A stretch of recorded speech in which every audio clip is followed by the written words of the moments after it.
We're here this morning with Representative Roger Roger Victory. I always think of Victory Gardens. There you go, yep. And you have a lot of those. That's right, yep. One large garden. One large garden. Okay. Our number is 395-1450. If you'd like to talk directly to Roger, you can do that here this morning. And what do you think would be the eventual outcome of this gas tax or whatever to fund the roads? I believe it's doing a number of coffee shop events, and also myself and Senator Arlen Meekhoff had done some town hall meetings and getting a good rapport with our constituents on it. The need is there. We need to also address best practices, create better efficiencies. There's there's millions there to be conquered, but realizing you can't. This $1 billion, or whatever the amount is, it's not just a one-year event. This is a 10-year program, which the governor's laid out, and if you dig into numbers, the need is there. So the sales tax, potentially going to a 1% sales tax component to help fund the process, and that would allow that 1% increase in sales tax would then allow to put that 6% sales tax when you pump at the gasoline pump. That will allocate that money directly into the road funding, and then you have the elastic component to it, so that we have the inflationary factor going forward, and that 1% would do the backfill of the $1.2 billion hole in the general budget. Got another call. Yes, you're online with our guest. No, I was asking about or wondering about that gas tax. Why couldn't that be put on like a general tax, like the sales tax for roads? I mean, you talk about adding it onto a gallon of gas, but roads are a necessity of life today. Even a person that doesn't even have a driver's license or a car, roads are still used to haul for trucks for food and clothes, and even like Meals on Wheels, or everything is used for the roads today. I mean, you even take it when you die, they use the road to take you to the cemetery. So anyway, why it couldn't be added like a part of on a regular general sales tax, and everybody help pay for the improvement of roads. That's just a question. Okay. Yep. Thank you. Yep. No, the caller has a very valid point there, and that's where I have highlighted we put that 1% sales tax component, so that way there's a lot of these young people moving in the city of Detroit. There's some activity there, but they don't own a car, but they do rely on our transportation systems. It might be public transportation. Right. So if you took that 1% sales tax component, and that way they're invested into the our road funding formula too. Not as a great amount as I am. I'm driving up and back to Lansing, burning a lot of fuel. Yeah. So I'm paying a considerable amount.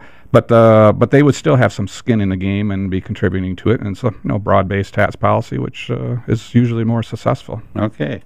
Good morning. You're online with our guest. Yes. Question for our guest. When we have road projects that are up for repair and they're bid out, does the state mandate on some of them that we pay prevailing wage on those roads? And maybe he can touch on a little bit of what prevailing wage is to some of the listeners out there that don't know what prevailing wage is. And with that, I'll let him explain, and I'll hang up. Thank you. Yep. Well, that is one of the key issues that's being brought up in the road funding, and it's dear to my heart, too, the prevailing wage.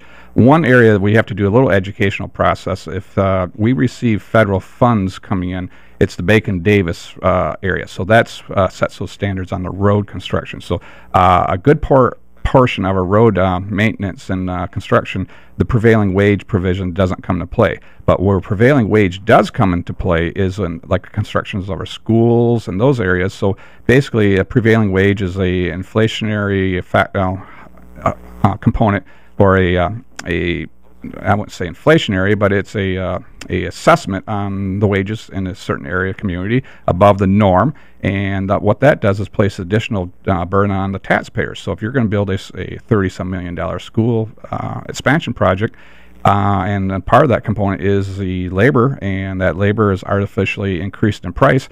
Well, now, as a taxpayer, you have to pay additional millage to support that prevailing wage. If we can remove the prevailing wage, we reduce the cost of construction in that area. It would be more beneficial. Well, that fact would come more in play in the schools, construction, and other infrastructure, and not so much in the highway construction, because we rely on matching federal funds, so the Davis-Bacon is more the setting that price Okay. of labor. Good morning. You're online with our guest. Oh, good morning, gentlemen. I've got a question. There's something called the Common Recreation Land Trust Fund, which comes from oil and gas on state lands. Mm-hmm.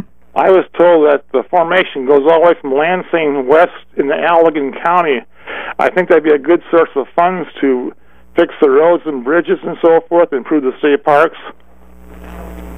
Yeah, I know the caller is regarding that funds that currently that money is are allocated to statute that has to stay within that fund and are not be able to utilize for like such things as road construction. I know we've looked at that. We had some committee hearings on it, and that would take some heavy lifting to change. But currently, those funds, and then when they set up that fund for that, they kind of knew how the legislators would look at times. Whenever we need money, we would grab certain areas. Now, it is a valid point. It should be up for discussion, but those funds are not easily attainable. Okay, thank you. No problem. Thank you.